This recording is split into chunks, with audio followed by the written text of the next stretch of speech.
ఎందుకు రోడ్ల మీద తిరగకూడదు? కుక్కలు ఉన్నాయి, కుక్కలు కరిచేస్తాయి నీకు. మొన్న చూసావా కుక్క, చిన్న మరి కుక్కల దగ్గరికి వెళ్ళకుండా ఎక్కడికి వెళ్తున్నావు అయితే నువ్వు మీ తాత ఎటు తిరుగుతున్నావు రోడ్ల మీద? తిరగకూడదు అనగా. వెళ్తావా? ఎందుకు వెళ్తావు నువ్వు? ఎందుకు వెళ్తావు? కుక్కలతో రోడ్ల మీద కుక్కలతో కనిపించుకోవడానికా? ఇచ్చుడు ఇక్కడ కుక్క ఉందా?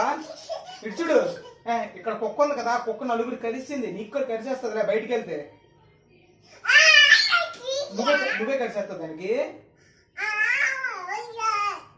ఎటు వెళ్ళారు ఇంతకు మీరు? అటు ఎందుకు వెళ్ళడం? ఎందుకు తిరగపోతే ఉండలో పెట్టి ఇంటి దగ్గర బొమ్మలు ఆడుకోవచ్చు కదా. ఇచ్చుడు జషిగా ఇంటి దగ్గర బొమ్మలు ఉన్నాయా? ఆడుకోవచ్చు కదా. ఎందుకు బయటికి ఎందుకు వెళ్తావు?